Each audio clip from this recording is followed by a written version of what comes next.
Skaitinys iš pranašo Izaijo knygos. Viešpats Dievas man davė iškalbų liežuvį, kad gebėčiau žodžius stiprinti nuvargusius. Kas rytą jis žadina mano ausį, kad klausyčiausi tarsi mokinys. Viešpats Dievas atvėrė man ausis. Aš nemaištavau, atgal nesitraukiau. Atsukau nugarą mane plakantiems, atkišau žandus raunantiems man barzdą, nuo užgauliojimų ir spjūvių neslėpiau veido. Viešpats Dievas man padeda, todėl aš nesu pažemintas. Nutaisiau savo veidą, kietą kaip titnagas. Žinau, kad nebūsiu sugėdintas. Dievo žodis.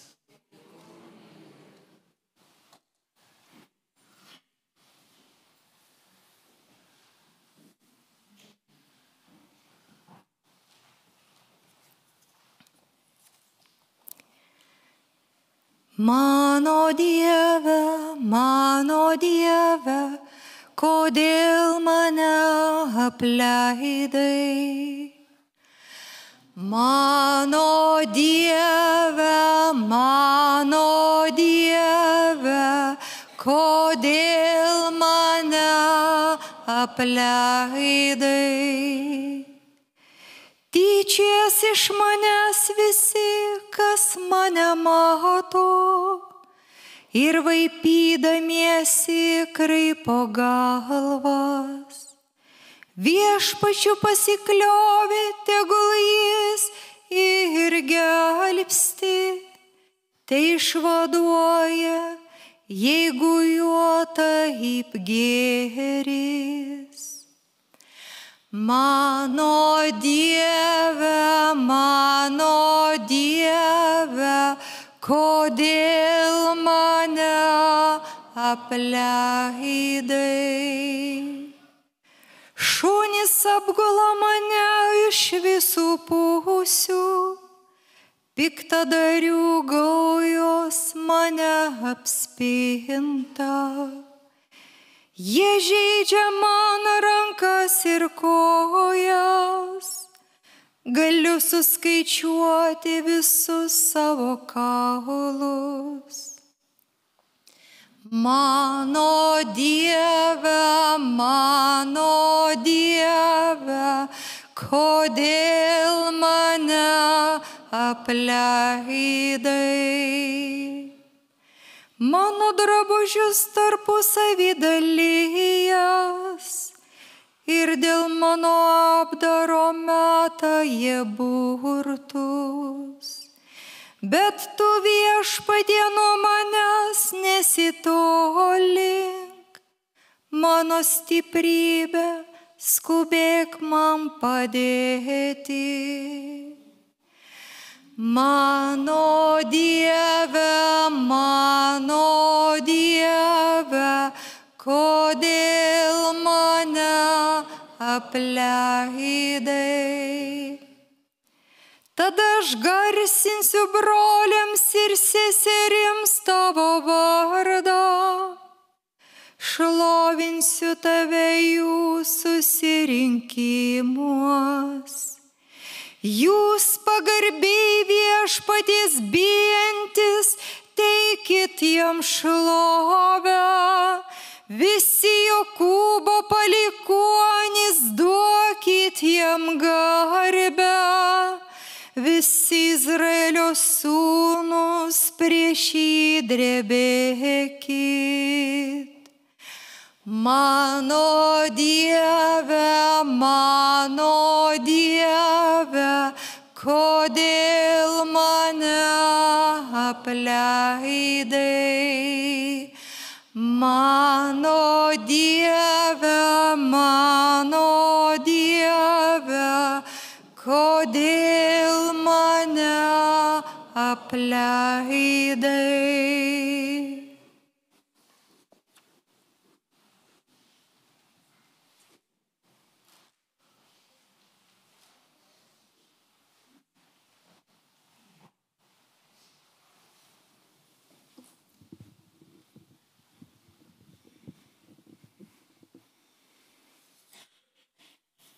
Iš Šventojo apaštalo Pauliaus laiško Filipiečiams. Kristus Jėzus, turėdamas Dievo prigimtį, godžiai nesilaikęs savo lygybės su Dievu, bet apiplėšė pats save, priimdamas tarno išvaizdą ir tapdamas panašus į žmonės. Jis ir išorę tapo kaip visi žmonės. Jis nusižemino, tapdamas klusnus iki mirties, iki kryžiaus mirties. Todėl ir Dievas jį išaukštino ir padovanojo jam vardą, kilniausią iš visų vardų, kad Jėzaus vardui priklauptų kiekvienas kelias danguje, žemėje ir po žeme, ir kiekvienos lūpos Dievo Tėvo šlovė išpažintų: Jėzus Kristus yra viešpats, Dievo žodis.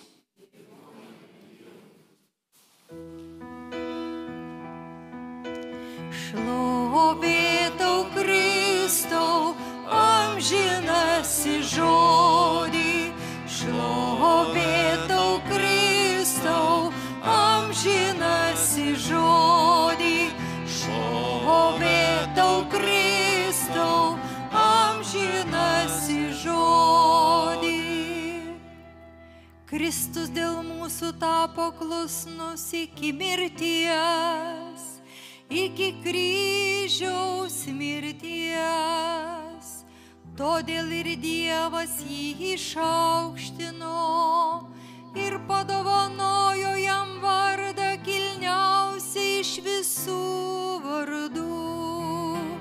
Šlovė tau, Kristau, amžinasi žodį. Šlovė tau, Kristau, amžinasi žodį. Šlovė tau, Kristau, amžinasi žodį. Mūsų viešpaties Jėzaus Kristaus kančia pagal Luką. Atėjus metui Jėzus sėdo su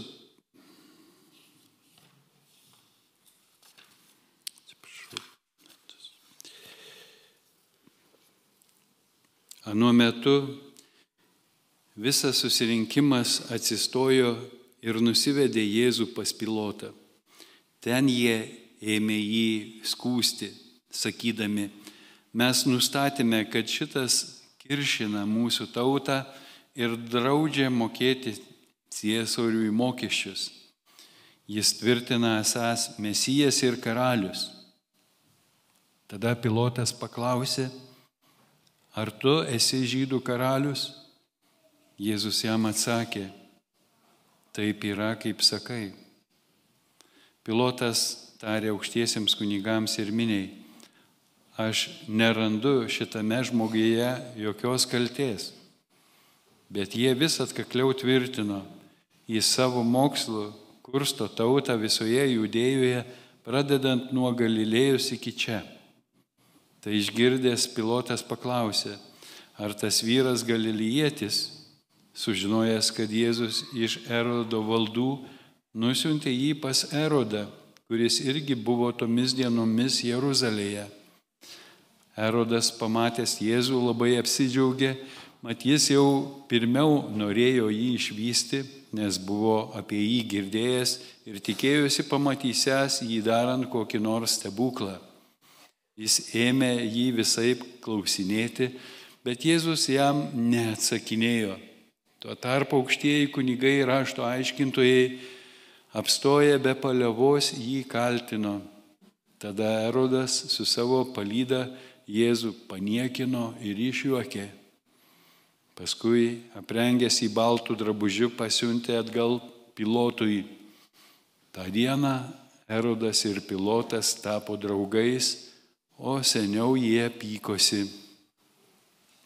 Pilotas sušaukęs aukštuosius kunigus, seniūnus ir paprastus žmonės pareiškė: jūs atvedėte man šį žmogų, kaltindami jį žmonių kurstimu, bet aš jį apklausęs jūsų akise neradau nė vienos jam primetamos kaltės. Taip pat ir Erodas, nes sugrąžino jį atgal. Taigi jis nėra padaręs nieko, kas būtų verta mirties bausmės. aš tad jį nuplakdinsiu ir paleisiu. Tuomet jie visi ėmė šaukti, mirtis šitam, paleisk mums Barabą. O Barabas buvo patekęs į kalėjimą už kažkokį maištą mieste ir žmogžudystę. Norėdamas paleisti Jėzų, Pilotas dar kartą kreipėsi į juos, bet jie nesiliovė šaukę ant kryžiaus jį. Tada jis trečią kartą klausė, o kągi piktą jis yra padaręs? Aš jame neradau nieko, už ką vertėtų mirtimi bausti. Taigi nuplakdinsiu jį ir paleisiu. Tačiau jie garsiai šaukdami vis nesiliovė reikalauti, kad jis būtų prikaltas prie kryžiaus, ir jų šauksmai ėjo vis smarkyn. Tada Pilotas nusprendė patenkinti jų reikalavimą. Jis paleido jiems įkalintąjį už maištą ir žmogžudystę, kaip jie prašė, o Jėzų atidavė jų valiai. Vesdami Jėzų jie sulaikė Kairenės gyventoją Simoną, grįžtantį iš laukų, ir uždėjo jam ant pečių kryžių, kad neštų jį paskui Jėzų. Jį lydėjo didelis būrys žmonių, tarp jų ir daug moterų, kurios verkė ir aimanavo. Atsigręžęs į jas Jėzus prabilo, Jeruzalės dukros, verkite ne manęs, verčiau savęs ir savo vaikų. Ateis dienos, kai sakys, laimingos nevaisingosios, laimingos negimdžiusios ir nežindžiusios. Tada sakys kalnams, griūkite ant mūsų ir kalvoms pridenkite mus. Jeigu šitaip daro žaliam medžiui, tai kasgi laukia sausuolio? Kartu su juo buvo vedami žudyti du piktadariai. Atėję į vietą, kuri vadinasi Kaukolė, jie prikalė ant kryžiaus Jėzų ir du piktadarius, vieną jam iš dešinės, antrą iš kairės. Jėzus meldėsi, Tėve, atleisk jiems, nes jie nežino, ką daro. Kareiviai pasidalijo jo drabužius, mesdami burtą. Žmonės stovėjo ir žiūrėjo. Seniūnai tyčiodamiesi kalbėjo, kitus išgelbėdavo, tegul pats išsigelbs, jei jis Dievo išrinktasis Mesijas. Iš jo juokėsi ir kareiviai, prieidami, paduodami jam perrūgusio vyno ir sakydami, jei tu žydų karalius, gelbėkis pats. Viršum jo buvo užrašas, šitas yra žydų karalius. Vienas iš nukryžiuotųjų nusikaltėlių ėmė įžeidinėti Jėzų. Argi tu ne Mesijas? Išgelbėk save ir mus. Antrasis sudraudė jį, ir Dievo tu nebijai, kentėdamas tą pačią bausmę. Juk mudu teisingai gavome, ko mūsų darbai verti, o šitas nieko blogo nėra padaręs. Ir jis tarė, Jėzau, prisimink mane, kai ateisi į savo karalystę. Jėzus jam atsakė, iš tiesų sakau tau, šiandien su manimi būsi rojuje. Buvo apie 6 valanda, kai visą kraštą apgaubė tamsa ir buvo tamsu iki 9 valandos. Saulės šviesai užgesus, šventyklos uždanga perplyšo pusiau, o Jėzus galingų balsų sušuko, Tėve, į tavo rankas atiduodu savo dvasią. Ir su tais žodžiais numirė. Šitoj vietoj mes atsiklaupsime, pagerbdami Jėzų, atiduodantį gyvybę už mus Golgotoj.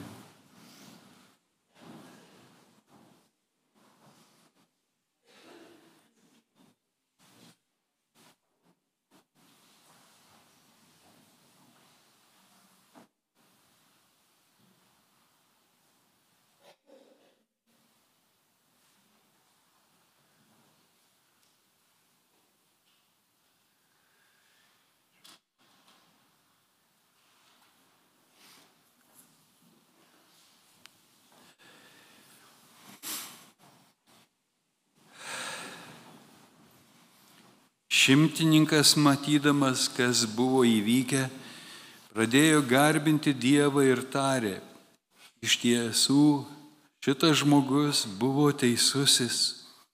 Ir visa minia, susirinkusi pažiūrėti reginio ir pamačiusi, kas įvyko, skirstėsi,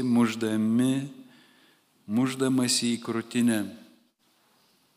Atstu stovėjo visi Jėzaus pažįstami ir moteris, jį atlydėjusios iš Galilėjos. Jos viską matė. Viešpaties žodis. Jėzau, tavo žodžiai te panaikina mūsų klaidas. Prašau sėstis.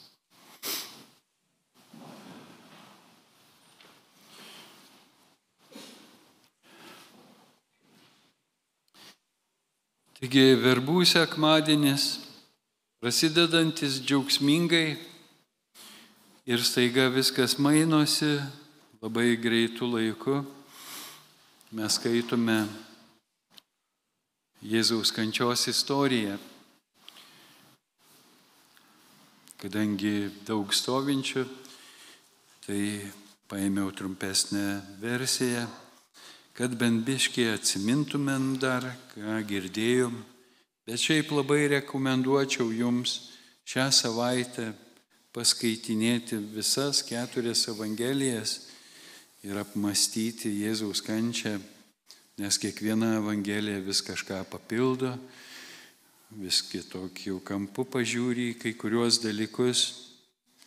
Tas, kas myli Jėzų, jam brangi Jėzaus auka, tai ką jis dėl mūsų padarė Golgotoj, prisimdamas už mus visą tą kaltę. Nors kažkas galbūt bandys paprastai prigimtiniu būdu žmogiškai paaiškinti, kad susiklostė tokios aplinkybės, istorinės aplinkybės, kad nebūtinai Jėzus buvo Dievo sūnus ir Mesijas, galbūt kažkas sakys eilinis maištininkas, kokių buvo Jėzaus laikais nemažai. Ir tie maištininkai, kurie protestavo prieš socialinę neligybę, kadangi buvo didelis skurdas, vyravo korupcija, politinės intrigos, tai žmonės iš skurdo, iš nevilties sukildavo prieš engėjus, prieš tuos, kurie įvarė juos į skolas, prieš visokius muitus, mokesčius. Ir tie sukilėliai dažniausiai liaudyje būdavo priimami kaip mesijai, į kiekvieną tokį maištininką, kovojant už socialinę lygybę, galbūt žiūrėjo irgi kaip į tik nebus tas, kuris išgelbės Izraelį. Ir mes, skaitydami apaštalų darbus, randame tą liudijimą tarp rabinų. Taigi mes, kaip tikinti žmonės, įtikėję Jėzų, pažinę jį, mums visai kitaip turėtų skambėti šitie žodžiai ir turėtume išmokti atpažinti Dievo veikimą per žmogišką gyvenimą, per visokius tos socialinius reiškinius, įvykius. Kaip girdėjom, augo ta opozicija Jėzaus atžvilgių iš religingų žmonių tarpo, iš tų, kurie atrodo pirmieji turėjo atpažinti Mesiją ir paliudyti, patvirtinti, ne, jie atvirkščiai neigė Jėzų.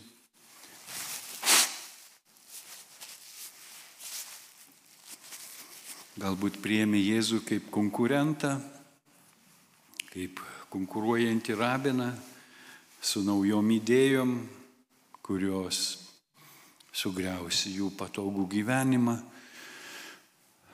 Dažnai būna ir bažnyčiose, ir tarp kunigų tų intrigų, kai iškyla koks nors jaunas, žvalus, iškalbingas kunigėlis, patraukia žmonės, žiūrėk, klebonų jau kyla nepasitenkinimas, nes mažiau į jį kreipėsi, daugiau kreipėsi tą kunigą, visur kviečia jį. klebonas pasijaučia galbūt nebe toks populiarus, reikalingas, žiūri į savo vikarą kaip į konkurentą. Na, visiškai žmogiški, kaip sakant, principai, jie ir bažnyčioje neišvengiami ir kartais mes turim skaudžių pasiekmių dėl to. Bet čia mes turėtume vis tiek įžiūrėti daugiau dvasinėmis akimis, kas vyksta. Mes dvasinėmis akimis žiūrėdami turėtume prisiminti ir atpažinti, kad egzistuoja pragaras, pragaro dvasios, nors galbūt atsiras kunigų sakančių nėra jokio pragaro ir jokių piktųjų dvasių.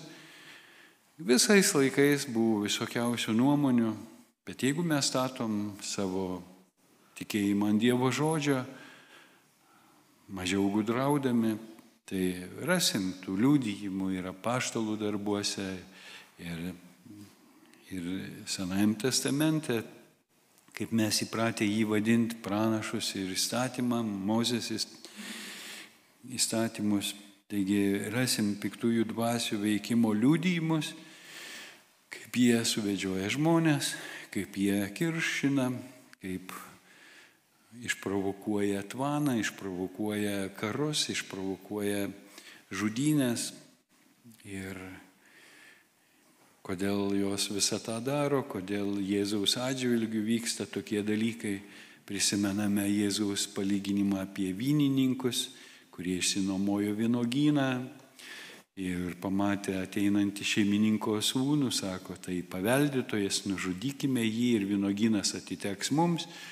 Tai čia Jėzus atrodo apie save kalba ir fariziejai, rašto aiškintojai atpažįsta, kad čia apie juos ir dėl to dar labiau niršta ir pyksta ant jo, kad jis juos demaskuoja va tokiu būdu, bet nukreipdamas mūsų dėmesį į dvasinį pasaulį. Kas labiausiai nekenčia Kristaus, tai yra šėtonas, kuris pretenduoja būti Dievu ir valdyti šitą pasaulį, arba tiksliau sakant, svajoja sunaikinti, sugriauti šitą pasaulį. Matom jo griaunančią įtaką, kai žmonės pasiduoda jo valdžiai, jie pasiduoda griovimui, tą galią, kurią Dievas davė kūrimui, globojimui, panaudojama griovimui ir naikinimui. Taigi visokie karai kyla iš šėtoniško troškimo sunaikinti žmoniją, sunaikinti žmonės, bet pirmiausia sunaikinti Izraelį, kad neliktų vietos Dievo pažadams išsipildyti, nes Dievas pažadėjo Izraeliui, žydų tautai, judėjams, kad iš jų kils Mesijas. Ir kur Jėzus sugrįž, manau, kad sugrįž ten, iš kur pakilo, iš kur iškeliavo, sugrįž, kai jo sužadėtinė, jo išrinktoji tauta bus pasiruošusi ir pragaras nepajėgs sunaikinti. O bažnyčia iš tautų, kokia jos misija, jie irgi dažnai save priskiria sužadėtiniai, na taip, vienybėje su ištikimuoju Izraelio likučiu mes galime sakyti, esame irgi ta sužadėtinė. Bet kaip mes ruošiame sužadėtinio pasitikimui, kiek mūsų širdis laukia jo, kiek jį pasilgusi ir kiek mes jau esam kartais savim patenkinti, bažnyčia savim patenkinta savo didybę, savo grožiu, savo valdžia, gale.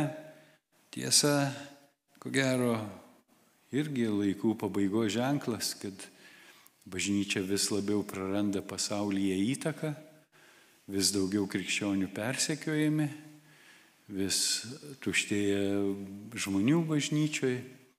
Ir kad ir yra tos struktūros, jos jau nebe tokios įtakingos kaip savo laiku, kai Viešpats laimino.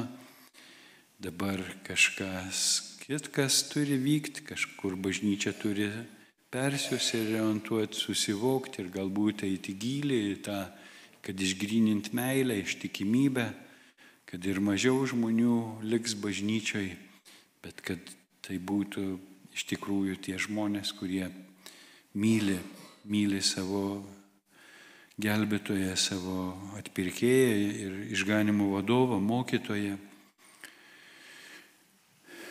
Kaip šituose skaitiniuose girdėjom, kaip buvo teisiamas Jėzus, mums užkliūva, kaip dabar Pilotas pats sako, kad neranda jame kaltės, vyksta tarsi tardymas, prieš jį liūdija, bet Pilotas nepriima tų liūdijimų, nepasitvirtina jam tarsi tie liūdijimai. Jis sako, nerandu jame kaltės, vertos mirties bausmės. Kad jūs patenkinčiau, liepsiu jį nuplakti, bet tas plakimas daugeliui buvo lygų mirties bausmei, nes plakdavo žiauriai, 49 kirčiai ten būdavo su botagu, kurio galuose būdavo kauliukai arba švino gabaliukai, kurie tiesiog suvarpydavo su tą kūną, sudraskydavo, vieno žaizdos būdavo ir Jėzus dažnai prilyginamas raupsuotajam. Atrodė kaip raupsuotas, visas sudraskytas jo kūnas. Koks tai buvo skausmas, žmonės alpdavo ir kartais mirdavo vietoj. Taigi baisus nuplakimas už ką, jeigu neįrodyta kaltė, tam, kad patenkintų kažkieno užgaidą, interesus, kad įtikt kažkam. O kaip šiandien vyksta teismai? Kaip vyksta teismai tarp tautų? Kaip Ukrainos ir Rusijos karas? Ar jis teisingai vertinamas? Kas siūloma Ukrainai? Kas siūloma Izraeliui? Izraelis neturi teisės gintis. Protestai, piketai prieš Gazos operacijas, bandant išsivaduoti iš Hamaso teroro ir, galima sakyti, išvaduoti tuos žmonės, kurie yra ten įkaitais Hamaso teroristinės žudikų organizacijos įkaitai, kurie grobsto labdarą ir paskui žmonės už bele kokią ten didžiulę kainą turi pirkti iš jų, o jie už tos pinigus vėl ginklų įsigyja, o ginklai vėl kas teikia ginklus, kas apginkluoja juos, iš kur vis tos raketos atsiranda, kurios kasdien paleidžiamos Izraelio kryptim. Čia visai neseniai, ar prieš porą dienų, kokie 10 raketų skrido link Izraelio. Ir jungtinės tautos reikalauja nutraukti karo veiksmus. O kodėl nereikalauja, kad Hamasas atiduotų įkaitus?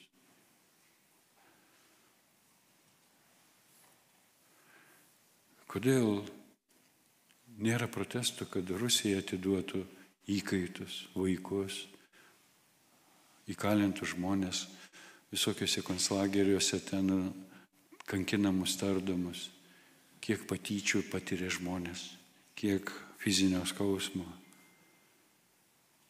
Bet kad kažkas patogiai gyventų ir nereikėtų nieko atsisakyti, turi Ukraina tylėti, turi susitaikyti, turi kažką atiduoti drakonui, kuris nepasotinamas. Taigi mes matom tą pačią neteisybę šiandien, nieko naujo. Bet klausimas, o kur mes esam? Kokiam melui mes pasiduodam? Kieno mes pusėje esam? Bailių, įsipatoginusių, tik dėl savo kailio drebančių, ar užjaučiančių kitus ir besolidarizuojantis su kenčiančiais. Kaip mes gyvenimo kasdienybėj teisiam, kuo mes vadovaujamės, ar iš tikrųjų tiesos ieškom, ar pasiduodam emocijoms, savo nuojautoms, jausmams, įtarinėjimams, ar iš tikrųjų ištiriam, kur yra tiesa. Mes labai greitai pasiduodam apkalboms, visokiams gandams, kažkas pasakė, aš galvoju, o kitas jau pristato kaip faktą. Ir ypač jeigu tai dar per televiziją pasako, per radiją, juk ten mes nuo sovietmečio įpratę, kad negalima meluoti per taip įžūliai. Bet Hitlerio propagandistai mokino, kad meluok stambiai, nes smulkus melas nepraeina. Bet kai jau stambiai meluoja, tai žmonės labiau tiki, nes nesitikė, kad galima taip meluoti, taip įžūliai meluoti. Taigi to melo šiandien pasaulyje pilna. O dar kiek melo, kad mūsų badariotų, kiek siejama sąmoningai yra sąmyšio, visokių fiks idėjų, visokių sąmokslų idėjų. Kažkam patogu yra tą mūsų proto vandenį mutinti, kaip sakant, teršti, kad kažko mes nepastebėtume, kad mūsų dėmesį kažkur nukreipti panašiai.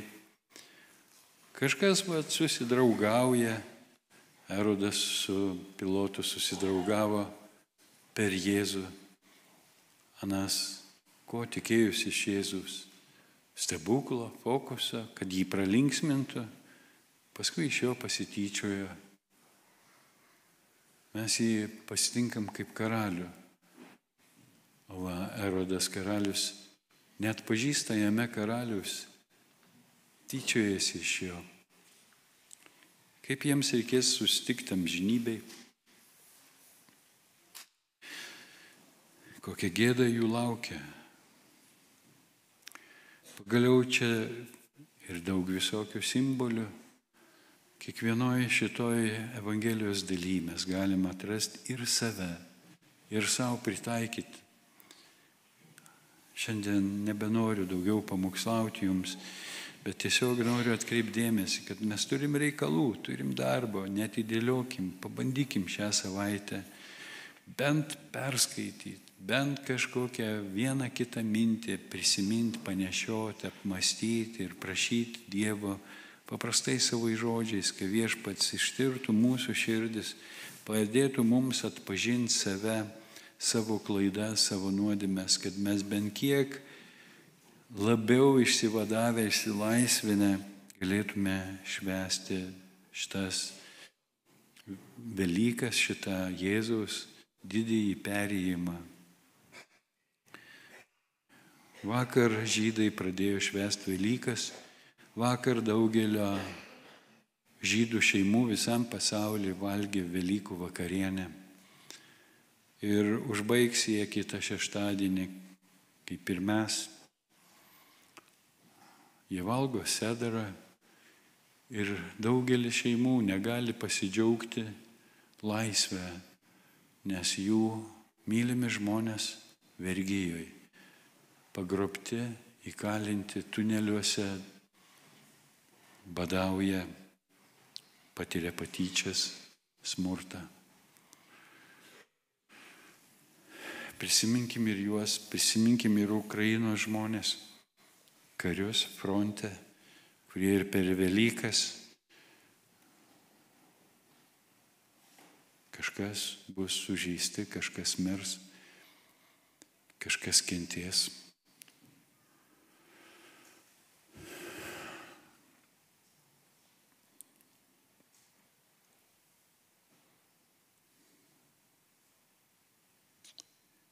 Išpažinkim savo tikėjimą kaip atsakymą į Dievo pažadus.